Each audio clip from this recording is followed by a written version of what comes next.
Welcome back.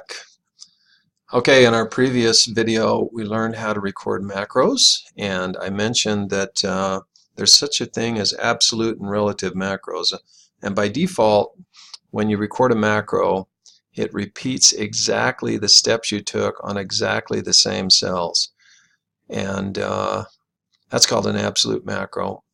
Now a relative macro is a little bit different. And it's very important with a relative macro that before you start recording the macro, you select a specific region of the sheet. And then when you record the macro, everything that you do is recorded relative to what you have selected when you begin recording. And the beauty of that is, while an absolute macro is always going to format the same chart, let's suppose that I have 4 or 5 different charts on my workbook. With a relative macro, I can just record it in a relative format, and then before I run the macro, just select where I want that to be applied, and it applies it there, as opposed to an absolute macro, which would always format the same set of cells. And so to illustrate that, let's record a relative macro that does pretty much the same thing that we just did. I'm going to delete that chart to get it out of the way, and then I'm going to unformat this this table I had selected. So we're going to start out like this, and so again, it's very important before you record the macro, select where you want it to apply. And you also want to turn on this little tab up here that says use relative references. And now when we select record macro, we can say format table REL. And now I'm going to go in here and we'll basically do the same kind of thing we did before. Can center justify that, add some fonts or some formatting, maybe italicize it, and that's good enough. We'll do stop recording. Alright, now we want to do one more. With that table selected, we're going to start recording a second macro, and it's going to be unformat REL. And we still have this use relative reference thing toggled. So I'm going to go here and I'm going to select clear formats and then stop recording.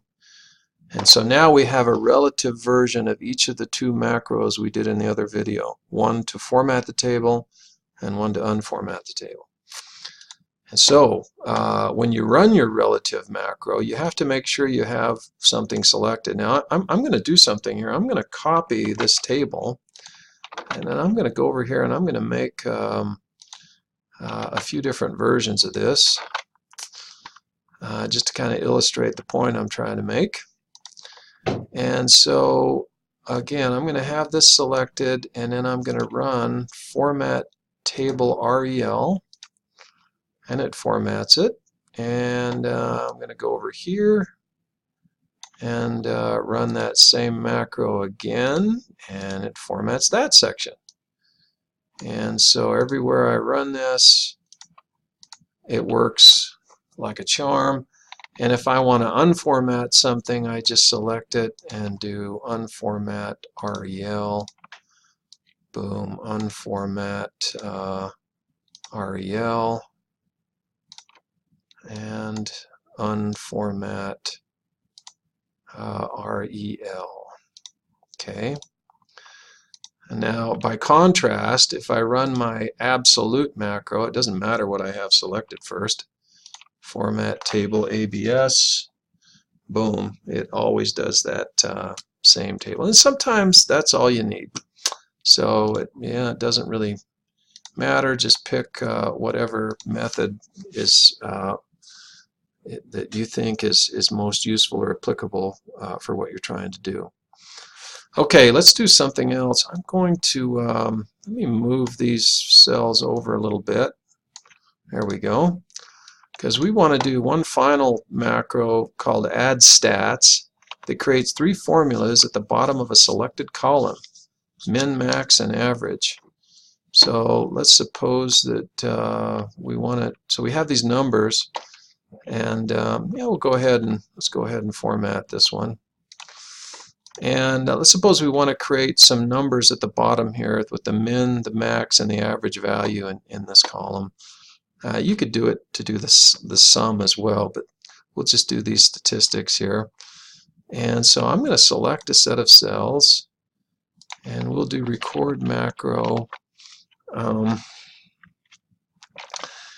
add underscore stats. Okay, then I'm going to go right down here, and I'm going to say equals min. Select that cell and hit enter. And equals average, and select those cells and hit enter.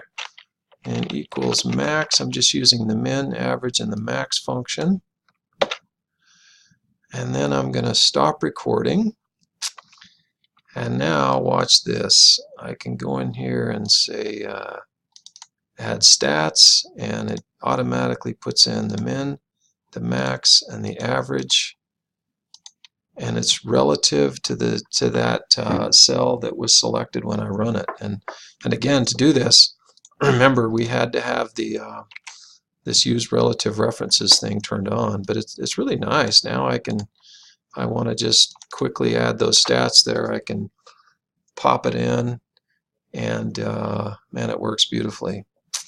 And so that's another example of doing a relative macro.